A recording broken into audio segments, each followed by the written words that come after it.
Warning, the show you are about to watch is the stupidest thing to happen to the history of mankind.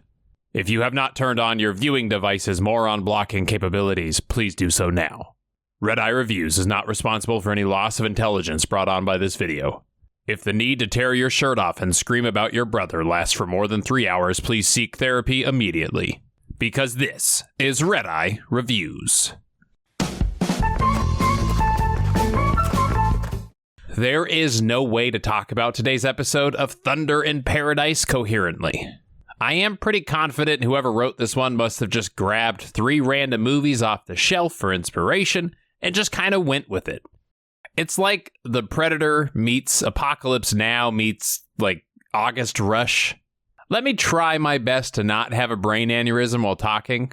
Okay. Here we go. We start with some lady walking through the jungle. She's singing like somebody who's pretending to not be afraid, but who is definitely uncomfortable.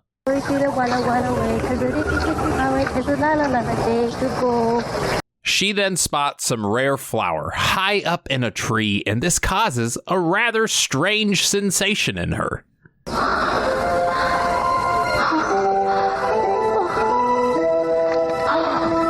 Soaked. Just soaked. This woman really loves flowers. I bet Georgia O'Keeffe paintings rev her engine just right. So she proceeds towards the tree, wading through some nasty water that's honestly most likely the runoff from Splash Mountain, mixed with drain water from when they have to hose down all those creepy adult men that just took a picture with a Disney princess. But wait. Okay, because she climbs the tree, doing just a great job trying to eat as many branches on the way up. And then just as she gets to her flower,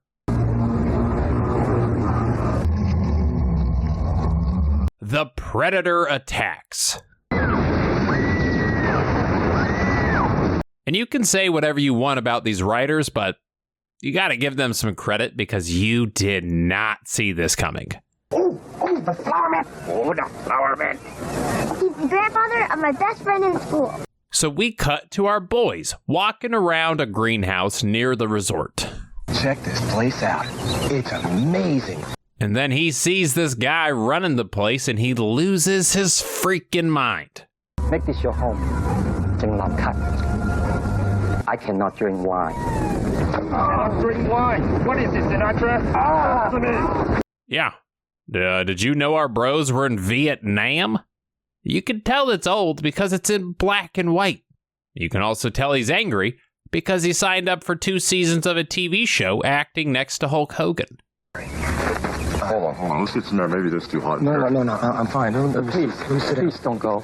So, while our man is having some hardcore PTSD, the gardener tells us that his daughter is the one from that last scene, and she hasn't come home from her rare orchid hunting because I guess that is a thing. Cut back to our man who has officially lost his cool. But then like Sinatra. Hold on, get a grip. He's just trying to throw a flying kick. But we learn the reason he is so pissed.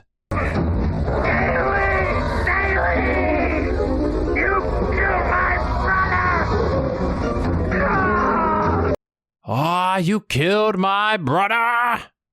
So yeah, this is the guy from the flashback. I also guess Nam just happened because everybody appears to be the same age. But needless to say, our man is not in a great place at the moment. However, they still accept the mission to go rescue his daughter. War's over, group. You made For everyone. Honestly, you should probably start looking for the girl trying to flirt with the rose bush because this girl loves flowers. And it's gonna be hard. You know, you're trying to find a missing person on some giant secret island that is off limits to the public. Thunder, give me a bottle lock on the girl. Her picture's in memory window. File form on spiral endpoints. 3, 5, 7 cycles. Human form lock. Coordinates 7 alpha 3 2 2. Formatting grid hard copy. Oh, well, I guess when your magical Optimus Prime boat can scan any faraway landmass for a trace of human DNA, well, I guess that makes the job pretty easy. Good thing they didn't try scanning Space Mountain. Because I watched a kid puke in there once, and that ride is so dark, I bet you it's still there. They land on the island, and our buddy is getting worse by the minute. He sees the jungle, and he's like, "Oh, Vietnam has jungles."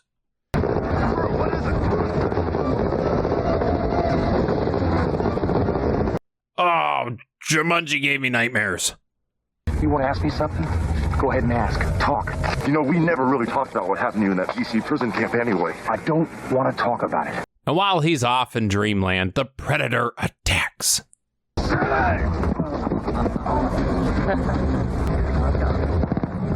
left flank, 10 o'clock. They both shoot at it. Well, they both shoot sort of in the same direction, give or take about 45 degrees. But as it turns out, the Predator is also a huge Street Fighter fan. And he Dukins Hulk Hogan. What the hell hit me? I don't know, there was nothing out there. Our man brushes off the fall like it's no big deal. Because trust me, he has been falling for a very long time. So while running through the jungle, we get even more flashbacks. It has no head, no eyes. Apparently, for a very long time, our soldiers have been giving him a riddle, and if he can't answer it, he gets his butt kicked. And sadly, our dude uninstalled the New York Times crossword puzzle app months ago, so he is terrible at trivia.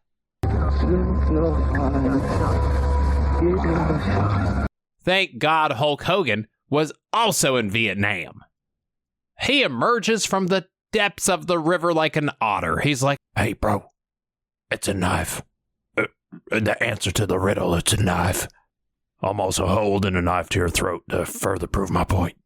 You know, even though we're on the same side and clearly came here to help you escape." The answer to the riddle. It has a mouth but no tongue. It's a Vietnamese nursery rhyme. But now with the answer, and more importantly, an actual knife, we manage to fight back. A knife.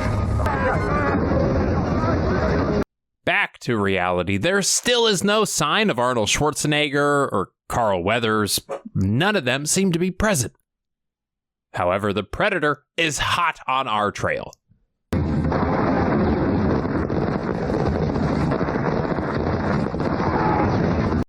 We do manage to find the lady, find her bathing in the river. So we lift her up. He does just a fantastic job holding her head in place. She might be alive now, but I don't think necks are supposed to bend that way.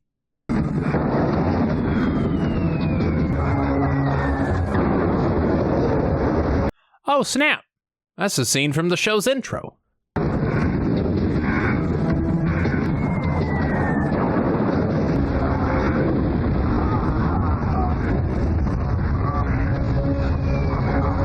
This is, it's a lot of butt. Like, I'm going to be honest. It took me a solid 30 seconds before I even realized stuff was blown up behind them. I really had no idea what was going on.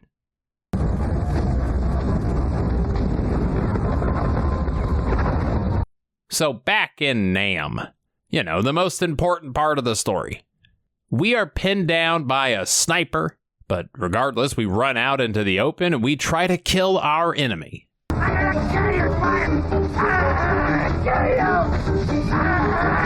The world's slowest sniper decides to wait until the moment Hulk jumps in front of him to take the shot. Above you!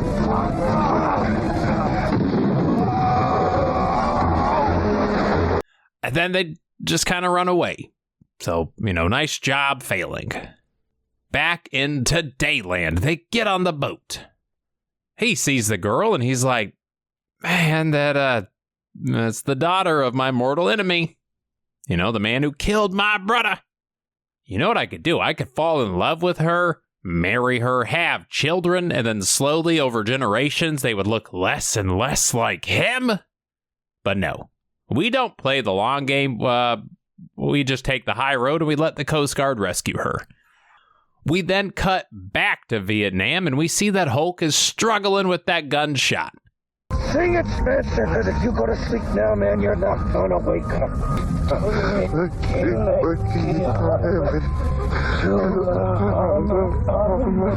Okay, hold on. This scene just doesn't feel right. I think it's missing something. Let me try this.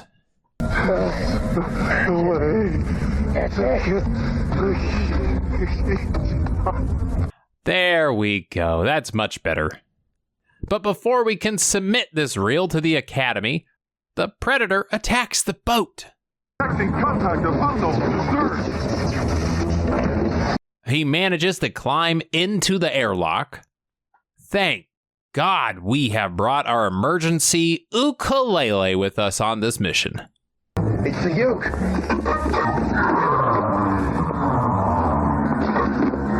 can't stand the sound of the uke like a dog. Hear your siren. Which, common knowledge, we all know aliens hate poor covers of Somewhere Over the Rainbow. And that's right. The power of music drives the forces of invisible evil back into the ocean.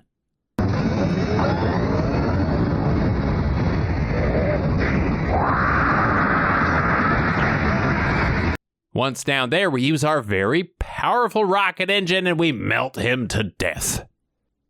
And this series of events has done it. Much like the movie where that alcoholic father quits drinking cold turkey with 0 issues, our man's PTSD is cured thanks to some ukulele and alien combat. I know I got freakish on you back there. Thanks for sticking with me. We then end with the gardener giving us a flower that he named after our dead brother, which I guess is very sweet. Labellum Paulinius. What's that mean? Means Paul. Sadly, like most of us, he probably sucks at keeping plants alive, and this thing's gonna die, just like his brother. So on that note, let's head on over to Redeye Reacts.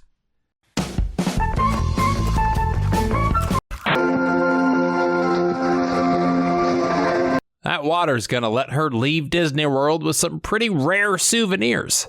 The kind you can't get rid of. Take the licky highway to Sahana Amabe, cause the licky highway. You're not going to teach that song to my daughter. Come on, Dad. I love it. You will not teach that song to my daughter. Ain't gonna have no eco-leakies or makalakas in this house. Please, no tea for me. I'm trying to cut down on my caffeine. We all say we're cutting back on caffeine and then, it just doesn't happen.